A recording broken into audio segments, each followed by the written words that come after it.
A very warm welcome to you. It's a pleasure to have you join us again on Almond Finance and Wealth Reports this week. As you know, your source for latest happening information in the financial sector of the nation's economy. My name is Faith Ugwode. On this edition of the program, we'll bring you a continuation of our exclusive interview with Mr. O.S. Thomas, the Director General of the Nigerian Insurers Association, NIA, where he gave an overview of the insurance industry in 2015. Speaking in the course of the interview, Mr. Thomas stated that the NIA is trying to reduce the leakages in the insurance industry through the NIID for motor and the one for marine insurance now ready for launch. Plus, recently, Chief FRA Mario OFR, the first Managing Director of the Nigerian National Petroleum Corporation NNPC, turned 80. As expected, a lot of activities were lined up to celebrate his 80th birthday celebration. One of the activities rounding off the celebration was the dinner in his honor hosted by Mr. Bode Emmanuel, Chairman Saipem Group Nigeria, at the Villa Medici Victoria Island here in Lagos. As expected, friends and associates turned out in their numbers to celebrate this quintessential petroleum engineer. These are more what we have for you on the lineup this week, so I urge you, as always, to sit back, relax, and spend this time with us. But all the details are coming to you after this short commercial break. Please stay with us. Life is a journey full of twists, turns, and stress. Tomorrow may be uncertain. Take insurance today and be secure. Yes, an insurance cover is all you need to secure a better tomorrow. Your business, personal life, child education, motor vehicle, and properties all need insurance. Visit an insurance company or broker today and get your insurance cover. Insurance guarantees peace of mind. A message from the Nigerian Insurers Association, NIA. Take insurance today and be secure.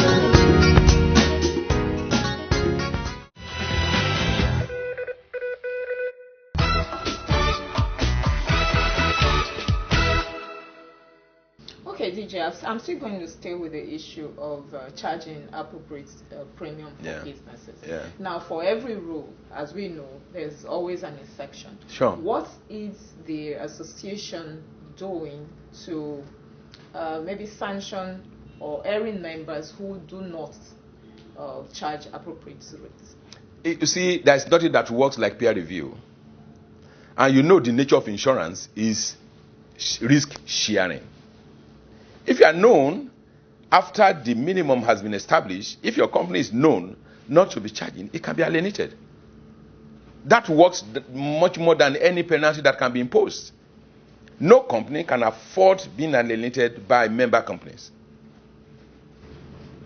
Like I said, if you have a risk that is not shared in by others, or others have risk that they refuse your participation by reason of your premium that is below the minimum, you know what that means to your portfolio. So I'm sure, I'm quite positive that no company is going to do that. Okay, but somebody has actually, as you're speaking, I've had cause to interview somebody before who said that it is really not possible for everybody to charge the same rate. That's not what we are advocating. Definitely we are not advocating everybody. I mean, we wouldn't, it's not a kind of a market that we end up being a monopolistic. No, we are not advocating that. We are saying this is the minimum that a reasonable company under reasonable circumstance with the best of underwriting terms will charge. But if you have a risk that is more than ordinary, you can charge more than that. But we are saying that this is the best. I mean, this is the minimum. For example, that a particular risk we attract. And it's not necessarily for all risks. Not necessarily for all risk. Yeah. Okay, now moving on, let's look at the economy in 2015. Yeah. There's so much going on right now. Yeah. You mentioned a little bit about the price of oil, which is a nightmare for oil producing countries right now. We talk about the exchange rate, and a whole lot of other things that are going on. So what My question is, what is the implication of all this on the insurance industry? Well, you see, we found ourselves in a position that nobody ever thought was going to happen. It's a case of what we feared most came upon us. The exchange rate is gone to a level that's so terrible. This morning I heard somebody was talking about pounds, sterling pounds, getting to 300 naira. I can't imagine that. Because, and of course, we have the issue of insurgency still with us. We have a lot of things that are happening about the same time. Price of crude oil. Only yesterday, I was watching the TV, and one of the legislators said that the most sincere thing, price to base the budget 2015 on is 35 naira and $35 per barrel. And I looked at all of this. What does this portend for the insurance company? You see, two things I will want to quickly say. The upside, or let me start with the downside. The downside of it is that it's going to affect the consumption pattern of Nigerians, certainly, because the cost of consuming foreign goods is now going to be high. And if it is high, asset acquisition is going to be more difficult than hitherto. Probably the vehicles that we're buying at 10 million may go to 12, 13 million. And that's going to reduce the number of people that will be able to acquire those assets. Of course, even building, and all things that have foreign content, they are going to increase in price. And that's going to limit the insurable assets within the system. So that one is going to there. I'm not going to talk about the issue of the importation. Of course, the importation is going to go down, which will also affect marine insurance on the side. But the flip of it all is the fact that those factories that are operating, that are working on majorly local content, if they are those that are heavily in local content, they should be able to expand, take advantage of this kind of a thing to expand their operations. And of course, that is going to open up a market for insurance. One, the ability to pay premium based on the existing cover will increase.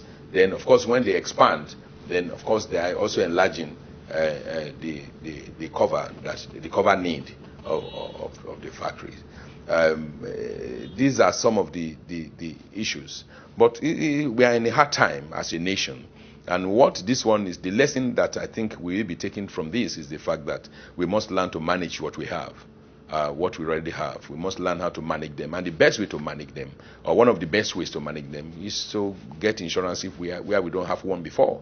Because if you have a vehicle that you thought that you could use for 2-3 years down the line and just probably discard, if there's a need for you to stay a little longer with that vehicle, well, if you need to stay a little longer with such a vehicle, you need to make sure that if anything happens to it, there will be somebody somewhere who will be able to restore you to position you were just before the incident or accident, as it were. Okay, now still staying with the current trend in the economy, for your members who are doing oil and gas business, what's the implication of all this? The oil and gas sector, essentially, by nature of course, you know that the income level of that sector is grossly affected. It's greatly affected, and therefore, the ability of those clients to be able to live up to their bidding, there's going to be a little bit of pressure on them. However, those risks will still remain. The risk will still remain. And building capacity, we're already building capacity to be able to manage what is presently available within the market. Probably when we go further on this, I'll be able to explain to you some of the initiatives of the association going forward in managing the oil and gas risks that we have within our jurisdictions. Okay, now, people, another, besides exchange rates and the oil price that's going down, another, I would say Nigeria, another thing that's on the lips of every Nigerian is an election year. Yeah. So for the insurance industry, that should be a big business. Yeah. Unlike other sectors. I don't know. You see, the expenditure pattern during election, I'm not too sure. I don't know for the statisticians or Nigerian Statistics Society or what, how they be able to, record the expense structure of this period, because most of those things are not things that you can easily place your hand on. But I just know that there are a lot of activities going on in an election year. A lot of people are earning their daily living in some of the things that are happening. But I will tell you that for governance during election year, governance is usually at a very low level. And when you have governance at that level, you don't have the best from the system. You don't have the best from the system. So I wouldn't see anything that insurance we stand to specially benefit in time like this. Covers. Politicians not providing covers for themselves. They cover. If anything, they become. If anything, they become more risky, bringing more risk to the portfolio. If anything, but so far so good. I think what we have experienced so far in terms of their campaign of the various parties, not much in terms of damage to the system, and of course to the insurance sector. And we hope that during this campaign, during the election and post-election, we'll be able to, we will still experience a reasonable peace within this system.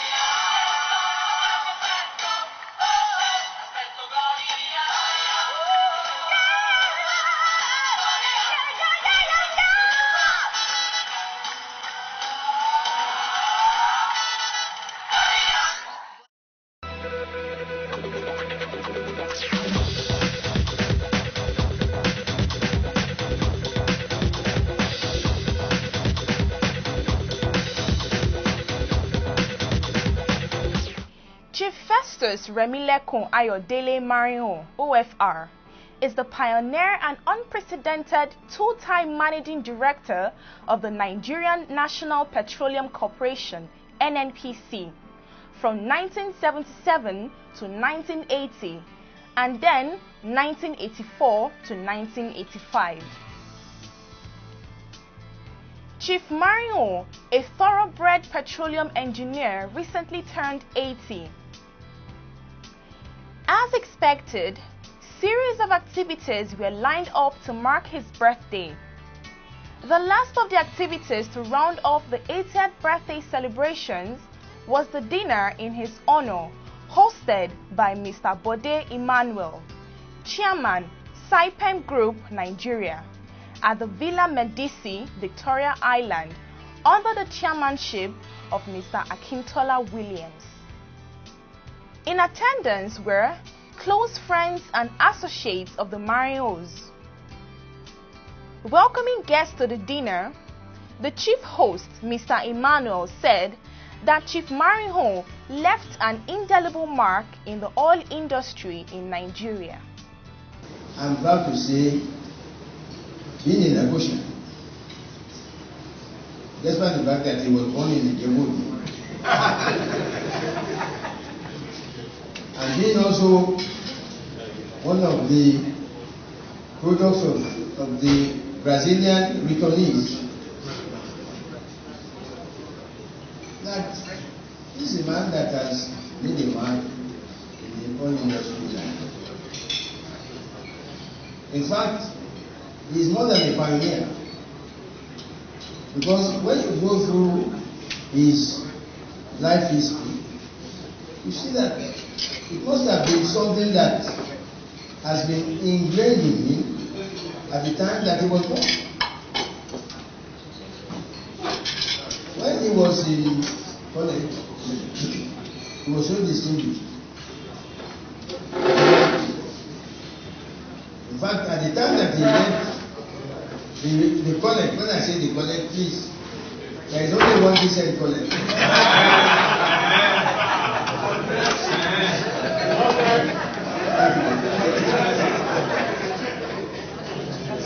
And I will say that those who have been fortunate to pass through the portals of St. Mary's College will bear me out. There is only one college. And remember, is a fine example of the products of that college.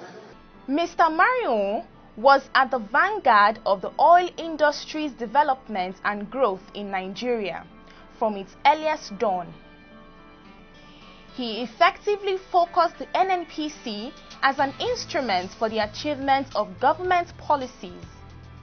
He spearheaded the drafting of Nigeria's most important petroleum laws and regulations that have existed without major amendments for more than 4 decades.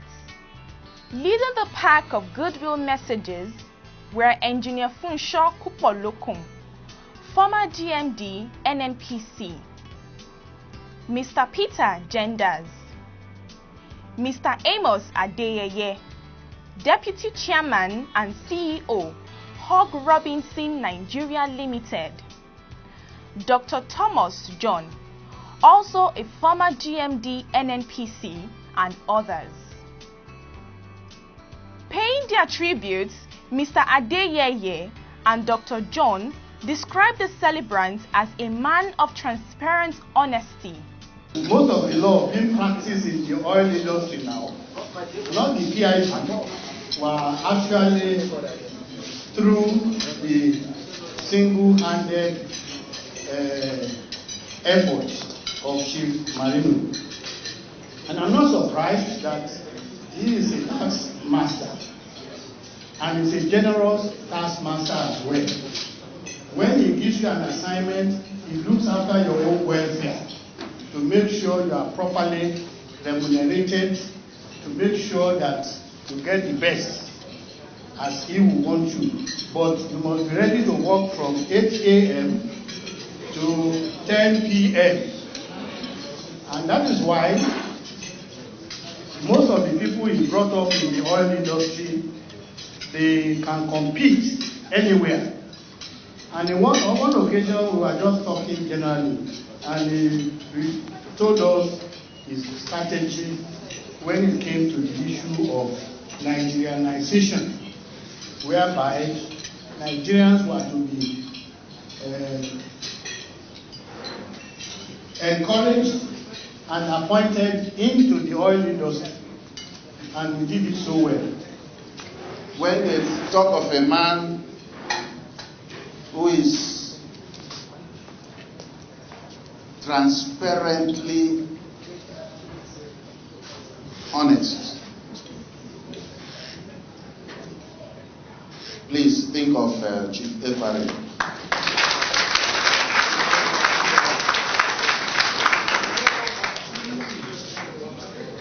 When you talk of a man who is unselfish with power, again, think of Chief FEB.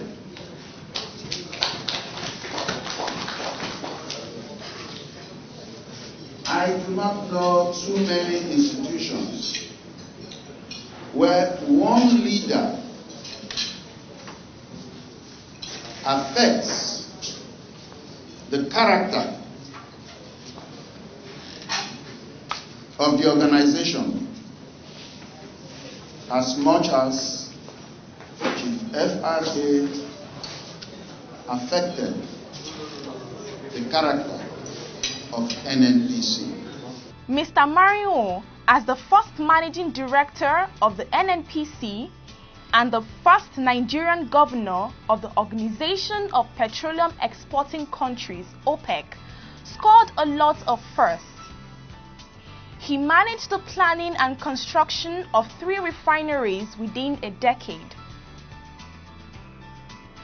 He also saw to the construction of an extensive network of products and crude pipelines and petroleum storage depots nationwide within the same time frame. Responding, the celebrant thanked the chief host and guests for honoring him. All of my life, you have always been best us.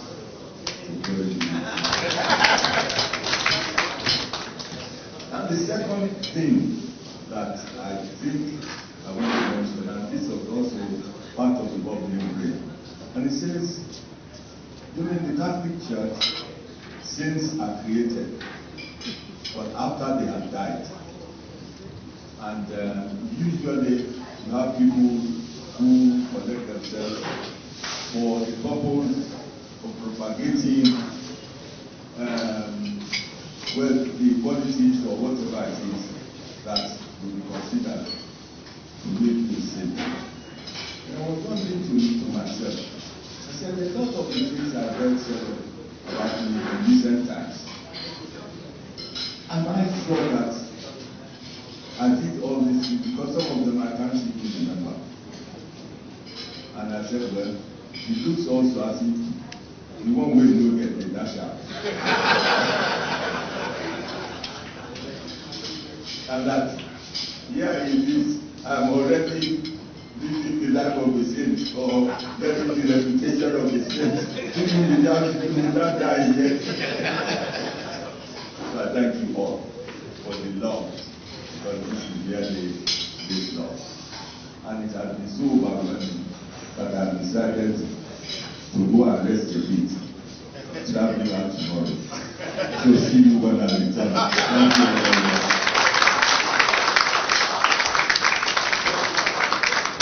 Post-NNPC, Chief Mario has played further background roles in the oil industry.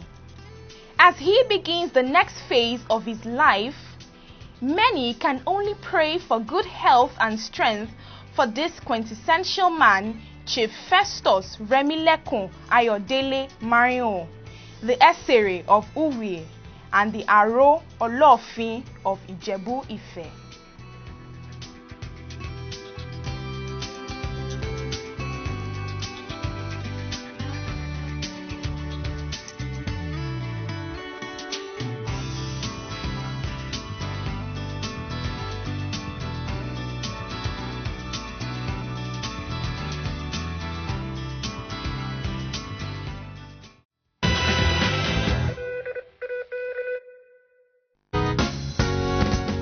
Life is a journey full of twists, turns and stress.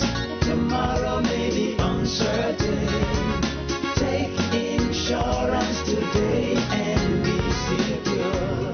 Yes, an insurance cover is all you need to secure a better tomorrow. Your business, personal life, child education, motor vehicle and properties all need insurance. Visit an insurance company or broker today and get your insurance cover. Insurance guarantees peace of mind. A message from the Nigerian Insurers Association, NIA. Take insurance today and be secure.